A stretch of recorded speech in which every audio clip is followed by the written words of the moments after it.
आप देख रहे हैं यंग बाइट्स, मैं हूं आपके साथ पूजा ठाकुर। आज के हमारे वुमेन एम्पावरमेंट के प्रोग्राम में मैं आपको मिलवाने जा रही हूं जो कि फैशन डिज़ाइनर और एंटरप्रेन्योर भी, इनका खुद का बिजनेस भी है।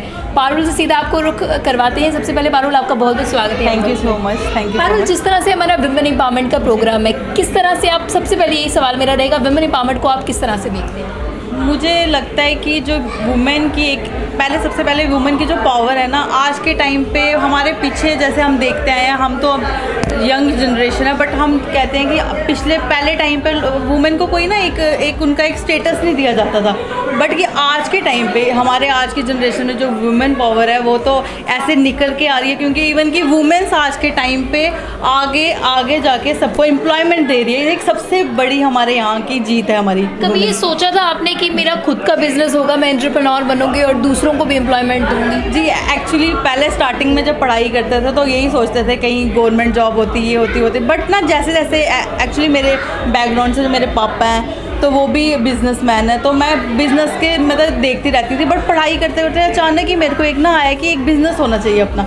तो ऐसे मैंने फैशन डिज़ाइनिंग की, तो मैंने वहाँ पे स्टार्ट किया, एक सेटअप छोटा सा किया, उसमें ऐड ऑन करते करते मेरा बिज़नेस एक लेवल पे पहुँचा। फैशन डिज़ाइन की तरफ किस तरह से रुझान आपका, और पेरेंट्स ने कितना सपोर्ट किया? क्योंकि पेरेंट्स का ज़्यादातर ये रहता है कि गवर्नमेंट जॉब हो और आराम से बंदा बैठे रहे, लेकिन एक फैशन डिज़ाइनिंग को एक पैशन बनाना, उसके साथ साथ पेरेंट्स का आपको मोटिवेट करना या सपोर्ट करना, किस तरह से आपके लिए स्ट्रगलिंग? एक्चुअली पेरेंट्स की बात करूँ तो पेरेंट्स ने मेरा बहुत सपोर्ट किया। इवन कि मैं आपको बता देती हूँ कि जब मैंने फैशन डिज़ाइनिंग पहले से एक सेल करना कपड़े शुरू किया ऑनलाइन, आपको पता बहुत ट्रेंड था 4-5 साल पहले, कोई 6 साल पहले ट्रेंड में था ऑनलाइन फैशन। तो मुझे ना, मैं तब बीएड कर रही थी, I am studying in BEd and that time कि मुझे मेरे पेरेंट्स ने कहा कि मैं एक्चुअली ना फ़ोन पे लगी रहती थी, तो मैंने कहा मुझे भी ना ऑनलाइन बिज़नेस करना। तो मैंने ना ऐसे, मुझे फ़ैशन डिज़ाइनिंग की और थोड़ा मेरे को मतलब मुझे अच्छा लगा, तो मैंने ऐसे ट्राई किया। तो मुझे लगा मैं डिज़ाइन करती हूँ अपने कपड़े, क्यों ना मैं कस्टमर्स के भी डिज़ाइन करूँ। ऐसे करते करते मैंने एक फैशन को लाया, इसको मैंने एज ए फैशन डिज़ाइनिंग का कोर्स किया, ये किया, और मैंने अपनी एक शॉप के मतलब अपना रिप्रेजेंट किया अपने आप को, तो काफ़ी अच्छा। और मेरे पेरेंट्स ने मुझे एज ए बीएड करते हुए उन्होंने मुझे ये नहीं बोला तो अभी बीएड करिए, पहले पढ़ाई तक, और इवन मैंने अच्छे मार्क्स से करने के बाद ज़्यादा टीचर्स की तरह ही जो फील्ड में चुनना पड़ता है, उसके ऐसे में पेरेंट्स के लिए कितना ज़्यादा डिफिकल्ट मैं कहूँगी, क्योंकि वो सोच रहे कि बच्चे को हमने पहले बीएड कराया, उसके बाद फैशन डिज़ाइनिंग की ओर बढ़ गई। किस तरह की चैलेंजिंग? एक्चुअली मेरे पेरेंट्स ने, एक्चुअली मेरे पापा, मेरी मम्मा ने मुझे हर स्टेप में, मैं जो भी डिसीज़न लेती थी अपने करियर के रिलेटेड, उनको इतना हम पे ट्रस्ट है, हम तीनों बहन भाई पे, कि हम कुछ ना कुछ तो करेंगे, हम उनको कभी डाउन नहीं करेंगे। और वो उन्होंने एक बोला कि अच्छा मर्जी है करना है करो, तो हमने किया, और उन्होंने कभी हमें ये नहीं बोला नहीं बेटा अभी नहीं, क्योंकि वो खुद भी बिलीव करते। शुरुआत की अपने बिजनेस की, तो क्या लगा आपको कि किस तरह से सक्सेस रहेगा नहीं रहेगा?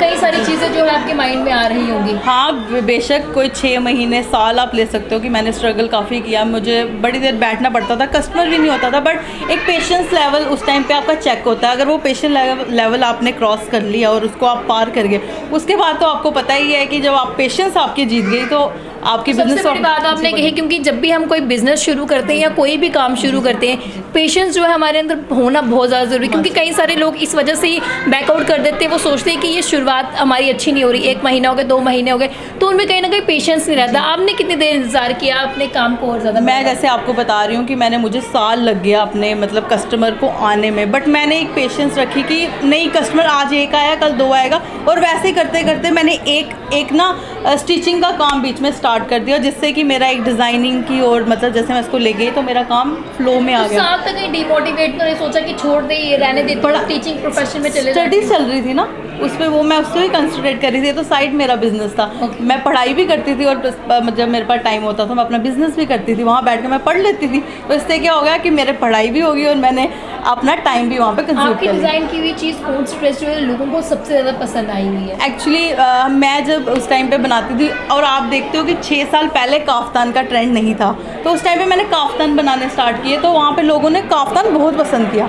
तो मैं जैसे ही एक काफ्तान निकाल कर एक डिज़ाइनिंग करके निकलती थी, तो लोगों ने ना वैसे बोला कि वो चीज़ मैंने देखी है, वो बनानी है। तो मुझे लगा कि कहीं ना कहीं मैंने इस ट्रेंड को थोड़ा लाया, और आज के टाइम पर दोबारा वही चीज़ मेरे सामने आ रही है। काफ्तान के लिए लोग इतने मतलब कि उनको इतना पसंद आ रहा है, काफ्तान ड्रेस आप जानते होंगे, तो वो जो सुन रहे होंगे उनको पता होगा कि काफ्तान किसकी बात करें। बुटीक में अब आपके कितने सारे एम्प्लॉइज़ जो है वहाँ पे आपने उनको इम्पार्ट किया हुआ है, लेडीज़ होंगी, जेंट्स होंगे?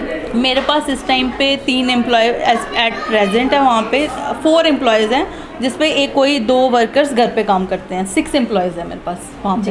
वो कितना अच्छा लगता है, क्योंकि जब पहली बार आपने शुरू इस काम को किया, 1 साल आपको लग गया, तब कोई भी आपके साथ नहीं था, अकेले आप काम कर रहे थे और खुद भी मतलब कि इम्पार्ट होने की कोशिश कर रहे थे। आज आप इम्पार्ट हो गए, कई सारे लोगों को कर रहे हैं, एम्प्लॉयमेंट दे रहे हो आप, कितना अच्छा आपको लग रहा है। और खासकर महिलाओं के लिए क्या कहेंगे जो निराश हो जाती हैं?